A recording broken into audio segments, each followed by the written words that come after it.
రాజకీయాలుగా లేవు ఈ వైసీపీ ప్రభుత్వంలో. 40 ఏళ్ళ నుంచి నేను ఎంతోమంది మంత్రులను చూశాను, ముఖ్యమంత్రులను చూశాను, ఎమ్మెల్యేలను చూశాను. నారాయణ లాంటి పనిచేసే వ్యక్తిని చూడలేదు. ఇలాగా బూతులు మాట్లాడే శాసనసభలో ఇటువంటి పార్టీని చూడలేదు. శాసనసభ అంటే ఒక దేవాలయం లాంటిది. అక్కడ ప్యాంటు జిప్పిప్పేటటువంటి అనిల్ కుమార్ యాదవ్ లాంటి వ్యక్తుల్ని ఎమ్మెల్యేలు చూడలేదు.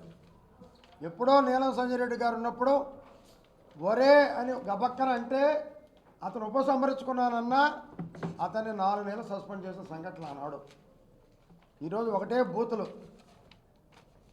చీచి ఇటువంటి ప్రభుత్వాన్ని మొత్తం ప్రజలు ఏకకంఠంగా కూడా వీళ్ళు వ్యతిరేకిస్తున్నారు. ఇప్పుడు సార్ చెప్పినట్టు ట్రై సైకిల్ పట్టుకోవడానికి మీరెవరూ అని అడుగుతున్నా. ఏమైనా ఎలక్షన్ కోడ్ వచ్చిందా? ఎలక్షన్ కోడ్లో మీకు ఇన్స్ట్రక్షన్ ఇచ్చారా? అయ్యాను దొంగ, మీలాగేమైనా ఇసుక అమ్ముకుంటున్నావా?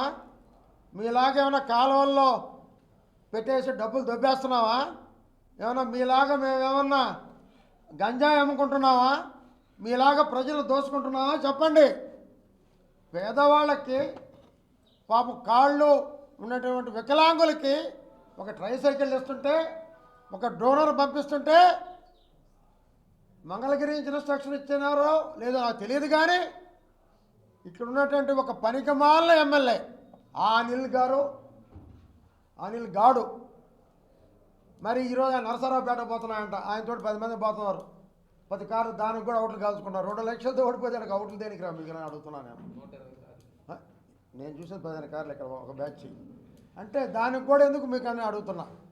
మరి ట్రై సైకిల్ పట్టుకున్నారంటే మీ అబ్బ సొత్తా అని అడుగుతున్నా. తమాషా పడుతున్నారా? అధికారులకు ఒకటే అడుగుతున్నాం.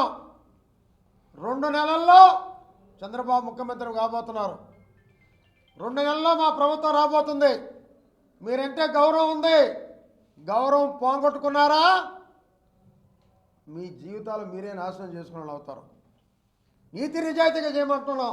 మా నారాయణ గారు చెప్పేది ఒకటే, దొంగోట్లైనా ఏ అయినా మందే ఒకటి ఉండకూడదు, వాళ్ళదే ఒకటి ఉండకూడదు. మనం అన్యాయం చేయకూడదు, వాళ్ళు అన్యాయం చేయకూడదు. ఇప్పుడు దాకా దొంగ కేసులు పెట్టారు, దోచుకున్నారు, ఎన్నో ఇబ్బందులు పెట్టారు. మా కార్యకర్తలు ఇబ్బందులు పెట్టారు, మా కార్యకర్తల మీద కేసులు పెట్టారు. 4 సంవత్సరాల నుంచి అనేక ఇబ్బందులు పెట్టారు.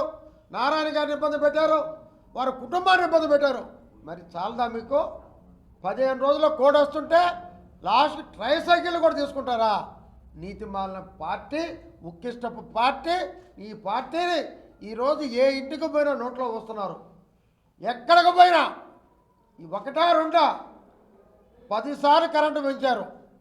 అదే ఇంటి పన్ను వేస్తూ వస్తున్నారు సంవత్సరం. అదే రకంగా గ్యాస్ పెంచారు. ఎన్ని ప్రజలు చెప్తే ఇన్ని పెరగంగా మేము ఎందుకు పెరగకూడదని దోమలు కూడా పెరిగిపోయాయి. అటువంటి పరిస్థితి ఉంది ఈరోజు. దిక్కులేని వాళ్ళు పొగలేని బండ్లు పంపిస్తా, వాటి సంఖ్య చూడండి రా మీరు ముందు. మా సార్ తెచ్చి ట్రై సైకిల్ పట్టుకునేదానికి అదే పెద్ద గొప్ప అనుకుంటున్నారా? సిగ్గుమాలినోళ్ళారా? బుద్ధి చెబుతాం అతి త్వరలో. ఇప్పటికే మా తెలుగుదేశం బస్సు ఫుల్ అయిపోయింది. ఇంకా పైన కూడా ఎక్కేదానికి జనం సిద్ధంగా ఉన్నారు. మొత్తం వస్తున్నారు. మీకు ఎవ్వరూ నిలబడరు. సింగిల్ డిజిట్ కూడా లేదు. అధికారులారా జాగ్రత్త పడండి, లేకుంటే ఇబ్బంది పడేది మీరే అని ఇంకోసారి హెచ్చరిస్తున్నాం.